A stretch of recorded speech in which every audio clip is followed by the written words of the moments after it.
everybody. We are here today with Trent Tomlinson, and I am excited to say those words again. Man, that's me too. It's been a while. It has, hasn't it? Is it 7 years? It's been 7 years since the last record. Gosh, So that doesn't seem possible. Well, I we know it, missed right? you. I was excited. Thanks. I got invited to a little private party you did last night. Yeah. And I have to say, it just felt like old times. You sound great. You sound Appreciate it. better, I think. Well, you know what? Yeah. I think so too. I mean, yeah, I'm a little bit older these days, so my voice is more mature, I think. So we're really excited about this new music. You know, we've been writing a bunch of songs for other people. You know, I got the Brett Young's new single that's out now. I wrote the Love and Theft song called Whiskey in My Breath, and I've got songs on Michael Morgan's new record. So that's kind of what I've been doing for the past 7 years. Oh yeah, I've seen you around. You know, just we haven't heard you and seen you. Well, perform. it's just one of those deals to where, you know, everybody just started recording my songs, and I was like, you know what, I need to record them if everybody else is going That's to. exactly right. So yeah, it's good to be back in the mix of things and making new music. You know, my fans deserve it. They've been hanging in there with me all these years and still come to shows. Yeah. I never stopped touring, but you know, I have much less than I used to. Oh, but yeah. but everybody just always seemed to show up, and it's like, and I told my guys in the band, I was like, you know, the day we walk out there and there's not anybody there is the day we'll stop, and it just hasn't been the case. Yeah, So that's not going to happen. Well, that was evident last night. That place was packed. yeah, it was fun. And So it was fun, and so many familiar faces again. And yeah, you know, it was fun awesome to see, you know, the artist support too. Gretchen Wilson showed up, and, Yeah, and yeah. Love and Stephen Lyles from Love and Theft, and you know, it's just good to have that camaraderie amongst artists, still supporting what you do. So, and it's, you know, kind of kept me going throughout these years. Absolutely, so, yeah. absolutely.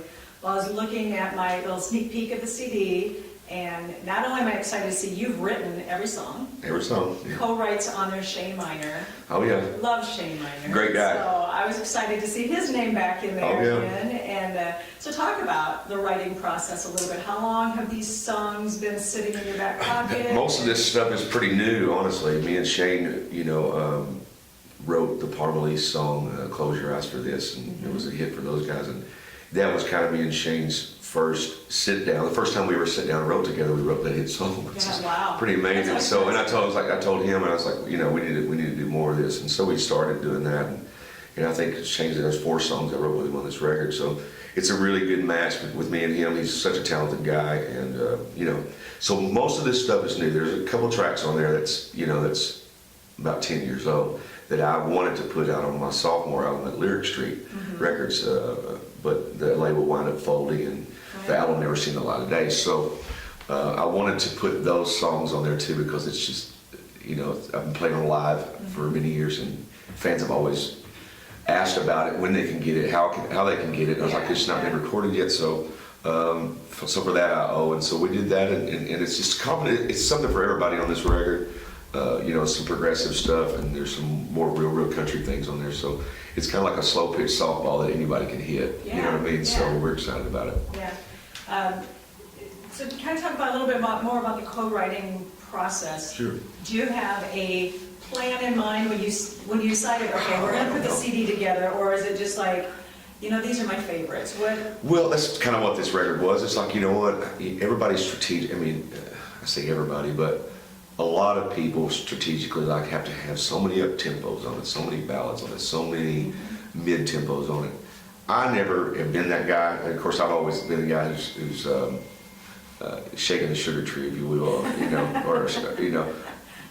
I'm about putting the best songs. I mean, I don't care if it's 12 ballads. If those are my best songs, that's what I'm going to do. And I think that's kind of how I put this record together, not just trying to put together, you know, up tempos, mid tempos, ballads. I just want to take the best 12 songs I had and put it on there, and that's what this is. Is there any one song that, emotion-wise, that it dug kind of deep? It was hard with? Oh, there's a ton on there, yeah. I mean, there's, you know, I went through a pretty, you know, bad time there after I lost my record deal with Lyric Street Records, and I lost that, and I lost my marriage at that time, and it was real tough on me through those years, and I don't sugarcoat it in any way. You know, I was drinking too much. I was, you know, and I just wasn't myself. And there's a song called "I Called Up Hell" on this record, which is it's a little dicey, you know. It's a great song. Thanks. I brought the cover in to interview, but Right. the CD's still in my car, Awesome. so I've listened to it like Yeah, I 4 mean, times already. It's that awesome. and the title track, that's what's working right now. It Yeah. come out of that era of my life, Yeah. you know, of just a dark place, really, and so it really hits home. But again, now seeing where we're at now, you know, the fact that I've risen from the ashes, I guess, from that, you know, but I wanted to put it on the record as a constant reminder of where I've been and where I've come from and how far I've come from that to like the new single and things that we're doing now. So we're excited. Yeah. You know, that story is not exclusive to you. We hear that a lot in the industry that, you know, regardless if it's the marriage or the label or whatever personal tragedies, that the music heals, that the music is therapy. And I think that's true for the fans, for the artists, for everybody involved. Sure. Whether it's maybe a song or an instance with a fan that maybe kind of hit you in the heart and went, wow, what I'm doing is the right thing. Well, I mean, the song "One Wing of Fire" about my dad I wrote, it was a big hit off my first album. I mean, still to this day, people are playing at their funerals. Yeah. You know, and it's a constant every day. Every time I play a show, I get somebody saying something about it. You know, so that song's a big record for me, and it was, you know, it did a lot of things for me in my life too. I mean, I lost my daddy about 1.5 years ago, so, and I wrote that song prior to my dad passing away, and so when he passed away, this song took on a whole nother meaning for me. And so I would have to say that's, I mean, it's an everyday occurrence. I mean, I get on Twitter, Facebook, people saying something about it all the time. Although I've got some weird posts on Facebook, you know, about, you know, some pictures at the funeral, and I'm just, you know, I don't really understand posting pictures on Facebook of a funeral, but you know, but anyway, but so I've got some. I mean, it's gone from really heartfelt, warming thing to bizarre a little bit sometimes, but it's been really good with that song. It's really kept me in the game, even with country radio, because it's a recurrent record in a lot of stations that still play it to this day, and yeah, so we're just thankful that we have an opportunity to do what we're doing again and get back out there. Absolutely. We touched on a couple things I want to talk to you about. Yeah. One being the social media. Yeah. Since it's been 7 years, social media has exploded since Indeed, you were out it has, last right. time. So are you doing anything fun, anything out of the box? Are you trying You know what? to do I'm so engaging with my fans. I'm on there all the time. I mean, you know, I really am. I try to respond to direct messages. I try to respond to and like any kind of comments that come through. I mean, to the best of my ability. Yeah, like you said, you know, when my first album came out, you know, Twitter and Facebook would just get started, and I'd give anything if we had those tools we had today back then, you know, because it could be a whole different ballgame. But that's what I've done to, I guess, stay in the game, if you will. Yeah. Is through all these years is just talking to my fans and reassuring them that something's coming. It's coming. It's coming. They have hung in there with me. I'm telling you, it's the patience. It's been amazing because I feel like sometimes they thought I was crying wolf. Right. But you know, everything happens in its own time, and this was the right time to do it. You know, with the climate of the market of the way country music sounds and country radio, and the, you know, there's some more traditional sounding country music's coming out, and I've just never been a guy I'm country, and so I found myself in a place that for many years of just what I was doing just was not what was being played on the radio. It just wasn't. I mean, it's a cold-hard fact, but it was the truth. And so instead of spinning my wheels trying to put something out there that I really knew wasn't going to get played, I just stayed focused and kept writing songs and bought my time until the time was right, and the time is now. Absolutely. Yeah. Have you already started hitting the radio stations and doing radio visits? Well, I tell you what's happened. It's kind of crazy. I made a deal with J.R. Schumann, who runs Sirius Satellite Radio, The Highway, and he's really responsible for the reason I made this record, because of his commitment to the record and commitment to playing the new single When She Goes There. And so, based on his commitment, I went and made this album. The songs were already there. I already had them recorded. It was just a matter of me going back in there, tweaking some things and mastering them, and just putting the whole package thing together. But it was based on his belief and the strength of his commitment to us that this was even possible. That being said, so he starts playing it, and he's playing the heck out of it right now. And then, so I just there's a thing called Play MPE that any artist can do. You can pay so much money that sends your song to every radio station in the country. So I did that, just why not?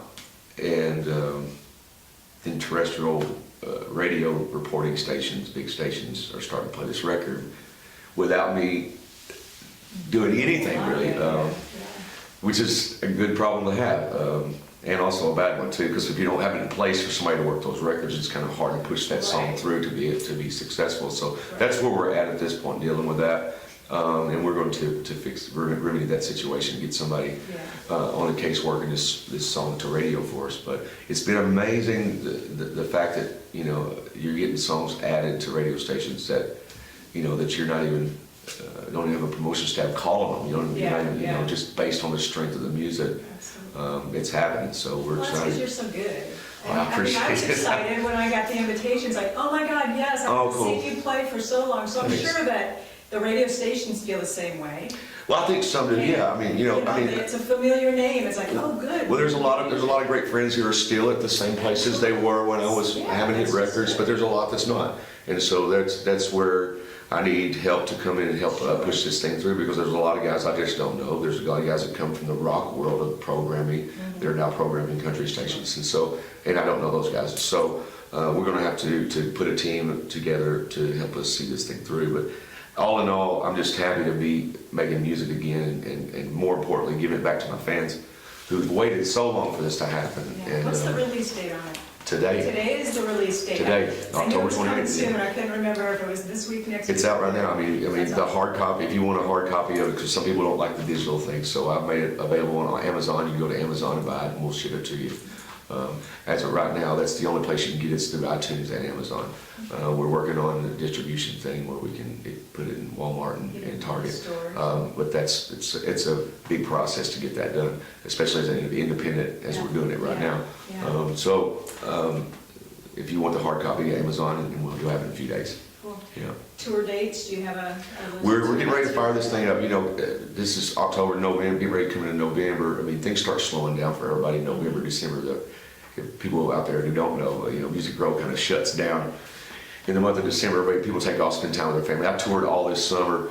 We have some shows coming up sporadically in the next few months. In Indianapolis, we're coming there a couple of days before Christmas, but we have a lot of things. We're hoping this music is going to set us up for the next year of touring. But I will be updating all that stuff as it comes in on Facebook and Twitter. So there are some dates, not many between now and the first of the year, but on the strength of this music and what's going on right now, we're getting ready to get busy. Absolutely. Yeah. Trent, it's always good to see you. You too, thank Glad you. to talk to you. The music is awesome, and I'm not you. just saying that. I really, truly have listened to it 3-4 times already. I appreciate it. And I just got it last night. Thank you. It's awesome. Thank you. So good luck with everything. We'll talk to you soon, I'm sure. Sounds good. Awesome. Thank you. All right.